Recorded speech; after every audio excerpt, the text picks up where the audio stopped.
going to talk about how this is an above average player in Call of Duty. And we'll be taking a look at two different players that are, yes, above average. And this is one of those common misconceptions from both just toxicity of COD over the years, where people are like, oh, if you don't have a 1.5, you're trash, or a 2 or 3. Make up some arbitrary goalpost to move so you could just call another player trash. You can focus on their win percentage, score per minute. There's all these different metrics you can look at. But these people are definitely above average, and that's what we're going to look at here with metrics that we were able to pull from API back in Warzone 1, in late stages of Warzone 1, where we were actually able to get stats of individual players. And for the purposes of this video, we're going to be focusing specifically on KD, even though I know that's not the end-all be-all when it comes to skill. There's score per minute, win-loss, average kills. There's a lot of different variables that go into it. And when you take all that data and throw it into a graph like this, you end up with a nice little bell curve. Zooming in to make it a little bit more usable, you can kind of see where the peak ends up, which is kind of right here.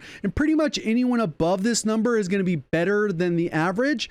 And if we didn't have SBMM, this is where a majority of the players would be in your lobby. So if you're slightly above this, you might get punished by SBMM. If you go way above it, you're still going to be slightly punished, but you're going to be able to be better than a majority of the people in the lobby. And here's some of the things to kind of consider. This is a 0.86, which is the most common KD that you'd run into. Below that would essentially be below average, and above that would be above average. If we're going on pure statistical average, it sits around a 1 because for every kill, there's a death.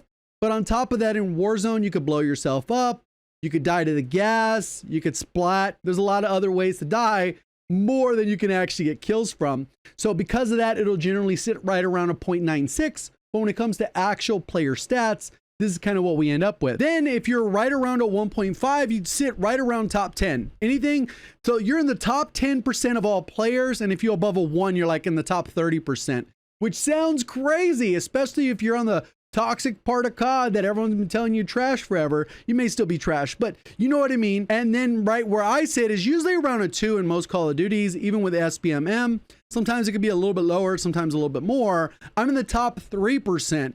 And if you guys don't know how math works, for some of you out there, it means I'm better than 97% of players, at least statistically when it comes to KD. And then similar bell curves exist. This is Ranked Play Season 4 skill distribution from last year for Modern Warfare 2. This is the last one I could at least find. You can kind of see it aligns pretty well with this. And when you kind of overlay them with the percentages, you can see kind of a gold player is kind of what they want the most of. And that's where it gets a little bit more of a fall off. And that's why once you start to get to platinum and diamond, that's where the game starts to really get hard, and you get hard stuck at either diamond or crimson on your way to iridescent. Since I only play big map battle royale to spectate randoms, I don't have a ton of matches, kills, or placement, but I want to go ahead and show you something when it comes to leaderboard. This is placement. I have 1 win in big map battle royale. I'm not even sure when I got this, but I end up that being in the top 10% of players. You can see this right here, which sounds crazy. That means 90% of players don't have at least 1 win. We can do the same thing for Gulag. You'd think that, hey, you know what? A lot of people win Gulags. I'm 6-0 in my Gulag from spectating randoms, and that puts me in the top 1/3 of all players. So we can look at the gameplay here and kind of see what they're doing, how they're playing. And there's a lot of reasons a lot of things that are going to separate a player from being a 1 KD to a 1.5 to a 2 or taking it to the next level. And these things are on a sliding scale.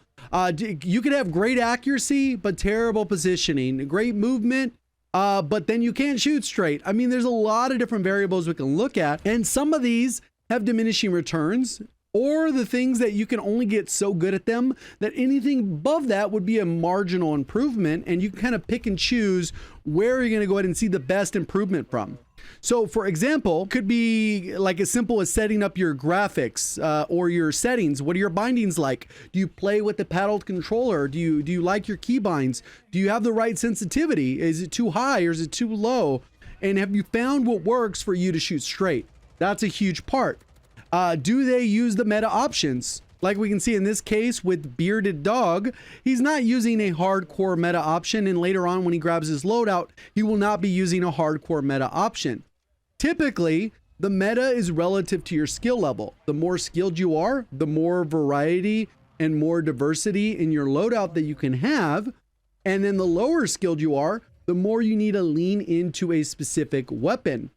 The actual meta could be more diverse, and it can actually impact this as well. And this could be one of the reasons. If you want to use the mini bot because that's your favorite, it's probably not going to lead you to getting the best KD possible or all those other stats or metrics that we talked about. The other part is, do you mainly play solo or do you play in a party? Most of my experience in the game, at least for the past 2 years, has been predominantly as a solo player with randoms or a solo player entirely. That's kind of how I prefer it.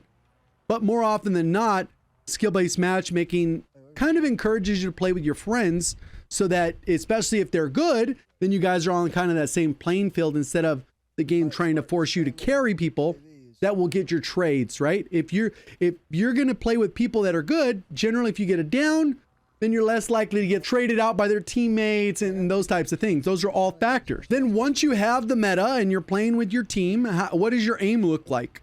Are you shooting pretty straight? Do you have a good grasp of the recoil? Or do you struggle with that because maybe you don't have your sensitivity dialed in? Are you focusing on your centering? Is it mainly on the ground? This is something I struggle with, but it's also one of those things that's not holding me back from having a 2 KD. If it did, then I'd probably fix it, right? Like, because I generally like to have a 2 KD, even though I've had higher in the past. I generally like 2 as kind of just a rough number. I don't know if I'm brainwashed by COD. Do you use pinging? One of the best players in the world is Diaz Biffle. A lot of you guys may know of him or heard of him, competing in World Series of Warzone with a bunch of other good players. But he plays claw. If you ever watch his claw video, I'm going to show it up on screen. You'll see when he aims down sight, he pings with his index finger at the same time. So he's pinging as the ADS is, and utilizing the ping gives you a ton of intel, especially in terms of tracking players when they're not 100% visible on your screen. It gives a call out essentially to your teammates, which will allow them to team shot, more likely for them to go ahead and reposition and understand that you're in a gunfight instead of mindlessly pinging. There's a lot of those types of things. How long do you spend looting? There's this guy right here. For example, he has specialist. He's fully kitted with both of his guns. And is he still spending a lot of time looting? Not saying he is or isn't, but do you spend too much time looting once you're already set up and got going? Warzone 1 excelled at this because once you kind of had your stuff, there was no spare loot that you need to worry about in a backpack. The backpack has introduced that, which is cool as a skill gap, but it also slows down the game for average to below average players, or even slightly above average players in this particular case that we're seeing with BeardedDawg. The other part is, what does their reaction time look like? Are they a little bit of older gamer? I'm 36, so my reaction time is slower, and it's marginally different, but sometimes that's enough. A lot of times we're choosing guns in Warzone based off a 30 millisecond difference in TTK, and you can definitely lose 30 milliseconds in reaction time between 17 years old up to 36 years old. You would expect to in 19 years to probably lose a little bit of reaction time. And that's why generally the younger you are, you can make certain plays based off of that. But there's certainly outliers. There's some people that are 40, probably cracked out of their mind, insane reaction time, but probably it was faster when they were 18. That's not as much in your control. I guess you can do reaction drills or whatever. Looks like he's relatively good. So far, it's like, what is he doing that's not allowing him? Maybe this was a bad position to go ahead and slam all the way down. Maybe that was part of why his KD suffers, is that he dies too much or not getting enough kills. It's usually a combination of that. You're either dying, playing reckless, or you just don't get enough kills because you make bad pushes. Right here, he got slammed. His sense might be a little bit too slow up close. I don't know what his sense is, but he ended up getting slammed by a WSP-9. He definitely had a good gun. It's just he didn't react quick enough, took the angle wrong. Centering could have been better, but he died, and he's on a 3-kill game. The other part is, how decisive are the player? This is another skill factor. Some people are very decisive, and some people aren't. And this could be all kinds of stuff. Buy stations, looting, which we already talked about. When you have 2 targets on your screen, recognizing and making the decision on which one you need to shoot first, especially if one has their back turned to you, you're probably going to turn to the one that is directly looking at you. If neither of them are looking at you, maybe you do the closer one so that you get a chance to kill them quicker because the TTK, and you're going to be more accurate. There's a lot of these variables that happen real quickly. And do you make the decision to thirst immediately, or are you on the lookout hoping that you got your trade? In case you get downed, you're good to go, instead of getting greedy for the kill. Again, decision making. How are your rotations? Are you rotating early? Are you rotating late? Are you just not even rotating in general? And you're just going with the flow of the gas? All these things are considerations. When you regain, are you landing on your loadout 10 times in a row? Death, death, death? Or do you make the proper decision and say, hey, you know what? Let's regain. Let's restart. We'll go back for our loot. Let's get reset, get fully kitted, and then go back. Because there's plenty of space on the map to do that. And that's kind of sometimes what is lacking. People make bad decisions because of ego or whatever the case is. So there's a guy right down below him. He's got to go in and kind of bail. He's stimmed out of there and is ready. He recognized where the guy was, but it could have been kind of a waste of a stim. You didn't even take any damage. You don't really get as big of a movement buff in Warzone. Currently, we will in the next iteration. And do they make good use of the minimap? Right now, you get a little bit congested with all the zones visible, but are you looking at where your teammates are? When you get the kill in Resurgence, it does a ping. It tells you where the enemy team is before respawns are disabled, and then you'll be able to have that information. Are you utilizing that information effectively? Are you playing with confidence? This is one of those things that's pretty important. If you're playing like without any confidence, it sounds odd, but your just performance is worse. So generally, you should be working on all these elements, making sure you have the good gun, you're shooting straight, so that when you take a gunfight, you could be pretty confident you're going to win the gunfight. And that's a huge part of it. The other part is, are you actively trying to get better? Like I mentioned earlier, one of the things I like to be at is right around 2K. I have a 2KD casually, and that's kind of where it sits, casually. If I went in and put in the actual quote unquote work to improve my centering, focus a little bit more on movement, which a movement's another characteristic, but it's not the only characteristic. It's like if you look at CDL pros that are all-time greats like Formal, and you're looking at Crim 6, they're not known for their movement. They're known for shooting straight. So, and they won a lot of world championships and titles, and they won a lot of money, not necessarily being the best at their movement. And that just kind of tells you how relative certain things, like I said, it's a slider. There's diminishing returns. You only need to be good up to a certain point, and then everything beyond that might be a marginal improvement, or it's only a small number of actual engagements that you have. Even when you have all that, there are limits, right?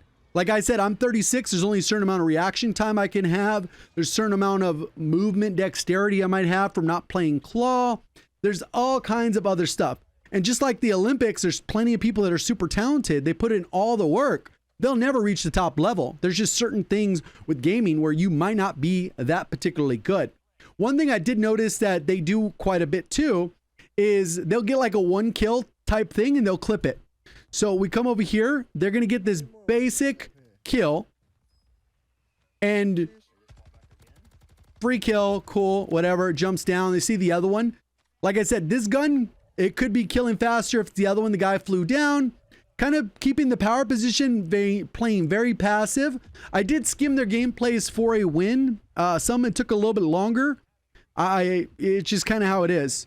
But there's nothing about the gameplay in particular that would make me think that this guy is a 1KD player. I'd probably guess that they're a 1.25, 1.5. Maybe their stats have improved. Maybe they have gotten better.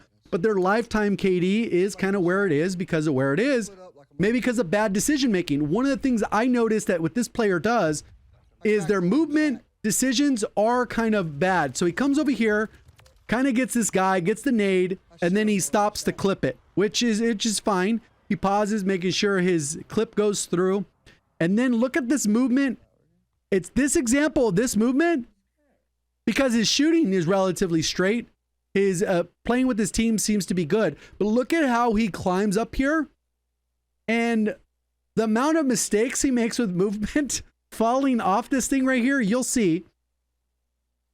It's like maybe his dead zone isn't right, or maybe he has the min and max too high or too low, but you'll see he'll climb this.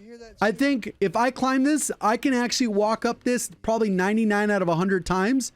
He flubs it like 3 or 4 times, throws the nade up there, sees the guy, and then when he climbs up to go ahead and close the distance, he fails to mantle it again, and then falls off again, takes the zip to go and help out. But if he closes the distance there, it's like the most like basic movement. it's most on display there, but I'm sure he does it throughout the map. That leads to him being in bad positions. And that's a lot of times where a gunfight is won or lost. If you're in the better position, even with worse movement, you can win lots of gunfights. Have better cover. Then now he's rotating late and his teammate ended up finishing up the kill. So basic there. If you thought there were specific things without being an ass, feel free to timestamp where they were in the video and maybe leave that feedback. I'm sure he'll check it out later on. Let's check out the other gameplay because I think this person also has lots of issues that we can kind of look at and address. The graphics are a little bit odd. I talked to them about their settings. They're probably going to dial them in the future for their live streams. But for whatever reason, it is what it is. One of the things that a lot of times happens also is there's certain drops that you should get more accustomed to. The problem with starting in an area like this is that when you rotate, you end up having to rotate up. Very seldom are you going to get lucky enough where you have to rotate down. That just doesn't happen as often. More often than not, you're going to have to rotate up and up a hill where typically good players are already kind of holding those angles. So you might get some freebies in this area when people rotate, when the person grabs the key card, wraps around, opens the key card, gets the free loadout. But the zone, as we can see on the mini map right here, we can see that the zone is already pulled in that direction. The first zone is going to pull that way. So if anyone is behind you, easy free holds, but you're probably going to have to start pushing up this direction as well. So a lot of times it could be that maybe this is your specific route. Obviously, I'm not suggesting everyone land at the same spot. I think they land here specifically because they like doing the key card. It's wide in the open. It's convenient, easy to do, even though there are plenty of other key cards that are around the map. They end up getting a Orion key card. This thing's actually kind of broken. I don't know. A lot of people were confused in my last video where I had a spectating random because what ends up happening is you get free items. We also had the same thing with the last gameplay. We didn't touch on it much, but you get 10 free items.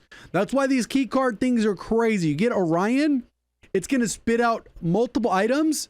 Once you activate that, you get the 10 free items and you can buy anything. Multiple UAVs, specialists, loadout. You can kind of see all of these. The icons say free, free, free. And you can literally stock up on whatever you want. I think the last guy, one of the problems he did is he went and bought plates with these free items. Bought like 5 plates instead of just getting 1 plate box or buying 2 plate boxes. And then everyone on his team would have plates. It's just little decisions like that where you're wasting stuff. You get 2 specialists free. Free. You get these balloons to go ahead and travel around the map. Self-revives. Counter UAVs. Free. You get 10 items. In the video, I think somebody got 6 loadout drop. So that's kind of how that part works. And you can also see like the menuing in this particular case feels kind of slow. So he goes and throws the loadout, grabs another loadout. They have multiple loadouts, plenty of UAVs, have specialists. It kind of works out. They luck out. Everyone has specialists now. They've dropped it all. They got all that stuff going. I do apologize again. The filters, their settings are a little bit off. So it calls another loadout, See, this utility is just such a waste. Do you need 5 loadouts? Do you? I don't think anyone needs that many loadouts. Throw in another one. It's like, all right, and they're all in the same spot, and they're at the edge of the zone, which you can see the zone's going to pull up and then pull back based off the yellow rings.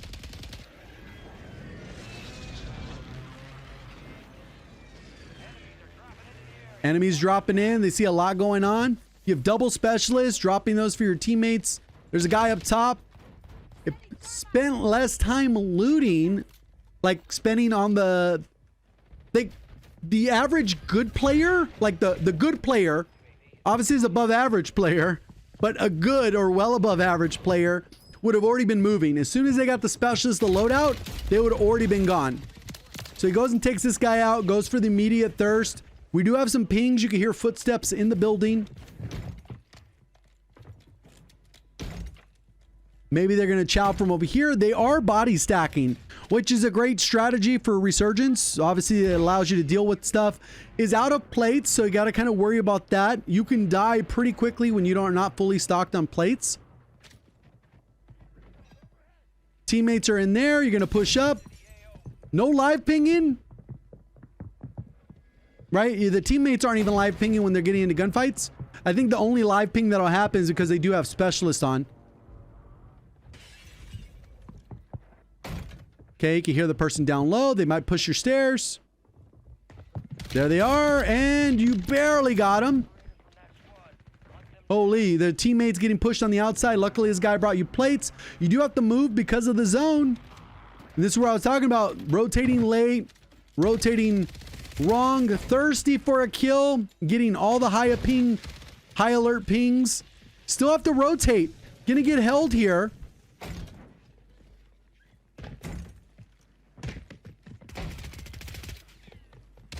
Free kill, essentially a free kill.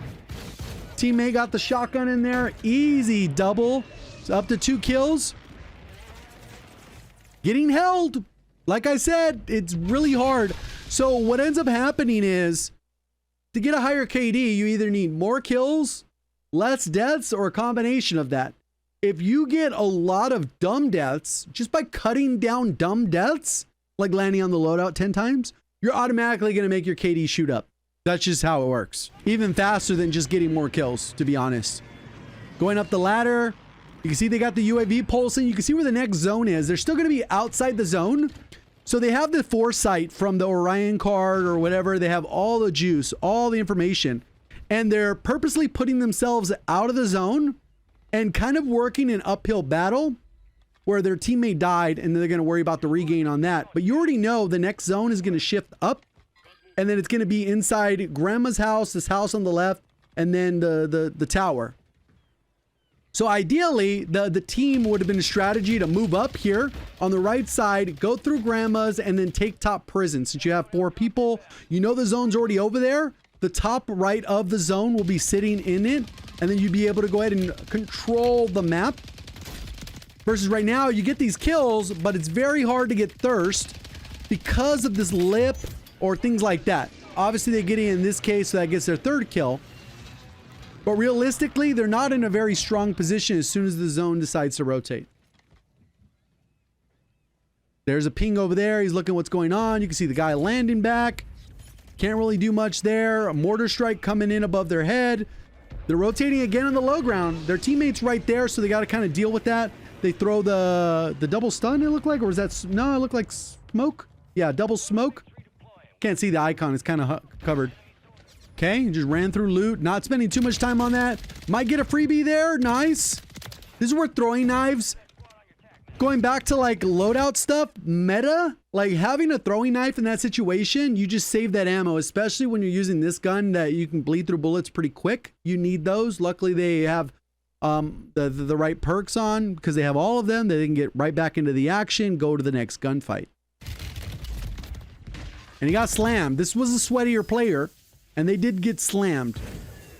But part of that was just as they came into the door, you can go ahead and kind of see as they come up around, they're going to get this 1 kill. And then when they go in, let's see how they take the gunfight. Boom, pushed in.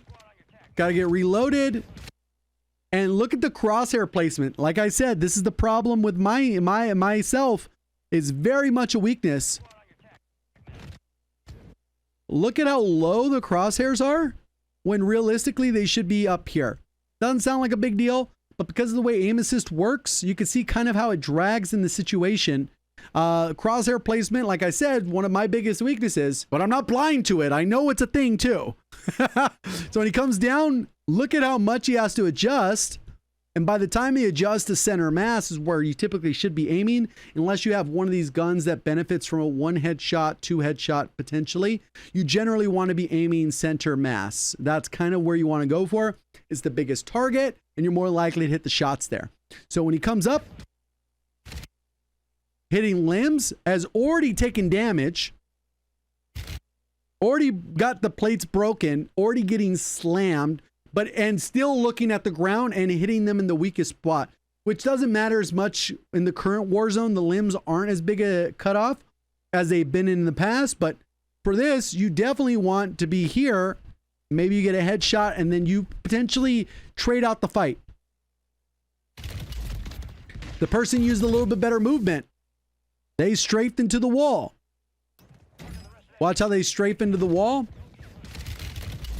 And they didn't strafe out of that. Made themselves a little bit easier target to hit. Obviously, it's a confined space, but that's where maybe make yourself a little bit harder target to hit. Not being crazy cracked out, YY spamming, you know, whatever, capping. I skimmed these gameplays. I didn't watch the whole thing. That was unexpected. Bro, that happens to everyone, though, to be fair. So he goes, gets all his loot back. His team ended up cleaning up the area. That could have been an unnecessary death if the teammates weren't hovering together. But we got FJX Horus, which is good up close. And then we have the STG, which, as we know, is definitely long-range meta. Okay, high alert. This is probably from up in the sky. Didn't really like pay attention, look for where that high alert came from. It could be on the building behind you where they just happened to peek you. And here's the part where, like, pace. Obviously, it could be above or below their skill level. We don't know. We gotta have to see like 10 games, right? But from here, their pacing on how they've come out of this is so slow. They got their loot. They should already be gone. Moving somewhere. They're still loot gobbling over here. They got the double smoke, sitting on their money, chilling, specialists, both their guns, literally just kind of camping it out. Their team's next door. There's mortar strikes coming down. You can see the mortar strikes are coming from over here. Oh, there's another person in the room. They got to probably bail. A 2v1 is not probably their strong suit. Could probably told the team, hey, I got 2 in here. They're going to be the opening push, and they're all kind of in a bad spot. That guy bailed. You might be able to get some shots on. Good weapon swap potentially to have got the kill there. They are aggressively pushing this. They are plating, so they're going to be able to chow this. They might have gotten a ping. You can see how he paused to check that. Double check the corners. Probably a good use of a hop up here. Oh, did they rotate back over here? I guess that building, I would have thought the person, I didn't hear them, but the audio is kind of hard to tell. It sounds like somebody above them, maybe? Precision airstrike, another one of those. Hostile mortar strike. Damn, somebody's spamming up the streaks. Yep, enemy buy station. You can see where that's coming from. So you can see there's people on top of prison. There's a buy station near there. They are shooting. You can see the aim isn't like... It's fairly straight, but the tracking's a little bit off. Maybe it'd be worth changing their ADS sense a little bit lower. It seems like they're mostly on target, but it could be probably a hair slower on ADS slowdown so that you actually can track a little bit more smoothly. So that goes back to what I was originally saying with the settings. Not able to really track this guy. They broke the ankles. They missed out on that. You can see the 2 pings over here on the minimap are still looting. What are we doing, bro? Loot goblin. Sujai. Sujo? I don't know. Either way, they subscribed over there. So coming through. You can see where the zone's going to go. Control is probably the power spot for this rotation until you need to rotate down. A lot of streaks, a lot of stuff going on in the corner of the map here on the top side. So you're in a bad spot. End up getting downed. Again, took a bad gunfight. In between teams on the high ground and teams on the low ground. Another, like this one's more of a needless death. Teammates are there. They're not really in a great spot. It's going to be hard to get your loot again because of the angle. There's people going to see you landing in. There's multiple variables up here where it could just be like respawn die, respawn die, respawn die. Teammates got enough cover for you? It's like, up, we got to go down to get my guns.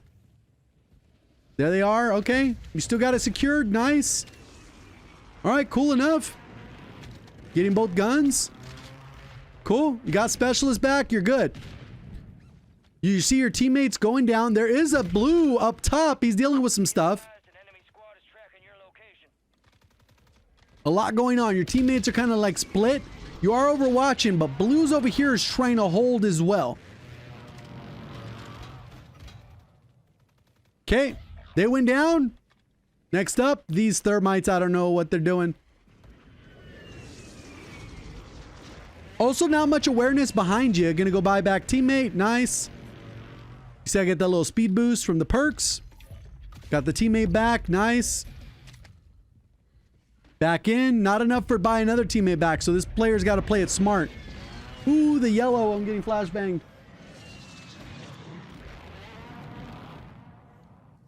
So you can still see blue is still just holding your guys' streak. Or not, your bounty. They just got precision on that roof. You already know where the next zone's gonna be. I don't know if there's a guy. Is that a guy? No, that's not a guy. There's a guy right there, though. Again, you're on the low ground. You have no cover. If you get shot at and they're actually a good player, you get deleted. So we can see, like, rotationally not the best. Got to fine-tune that aim sensitivity to be a little bit more accurate. Again, I don't like this spot on the hill. See, this is one where you would rotate up, in my opinion. You would have held with blue. Should have worked with blue. Held this wall. And then killed these people rotating across as they come out. So you'd end up on the wall. And you'd be the one team on the wall with the path. I think the wall's actually right there. You'd have the wall. And then pretty much what would happen is as you rotate, you can use the cover along the side to jump down here and use these as cover. If you can get a pick on this, maybe you push into control center and then you rotate down because that's going to be more of the power position since you know the zone's going to rotate over here. So that's how you would do it. Blue is clearly out to get these guys in the gas and their team hasn't made any positioning. People did rotate early, so that's another play. That's also another viable play. But maybe over here, blue could have had your help with the wall. Somebody just got bought back. You can see there's two people over here by the buy station. Free kills. Bailing the other way. Okay. Now that you're committed, you might as well go to this building right there. You might as well go to that building. Just rotate early. Now, you're not going to get any extra kills probably on this side. Maybe you third party, you're in a top 5 situation. But there was like 3 kills down low by the buy station. It's like, oh man, there's a guy right here, right in front of you. Right in front of you. Oh, let's go back. Holy dude. Okay. You see him when he pops up on screen. I'll make sure. Oh. So you can see him right here. So he's right there. Obviously, it's much clearer on their screen. This is a little bit blurry. But you'll see the guy. He goes here, and then he goes down the steps, and then he goes there. That's pretty much what they're doing. See? Rotated. Didn't even notice him. And this goes back to target acquisition. Some people, it's really hard for them to spot. Obviously, I'm spectating a video, so that's kind of part of it.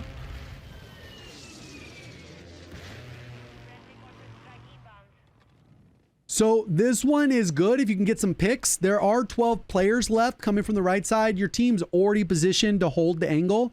The zone is over there, so there could be potentially like 1 or 2 people over here in this back area. But I think the vast majority are going to come from control center. The people that we saw come down the hill, the people that we saw on top, and probably people coming up over the boat on that side. Get edge of gas. You got some streaks going. Communing back with the team. What can you buy? What can you buy? Mortar strike. Not a bad idea. Cool. Come in and help out. You heard footsteps. And oh, almost got slammed. There it is. Get the thirst. Nice. Okay. Top 4v1v1 or 4v2. 4v2. So everyone died on the rotation. They cannibalized each other. He only ended up with 1 kill and almost got blooded on that.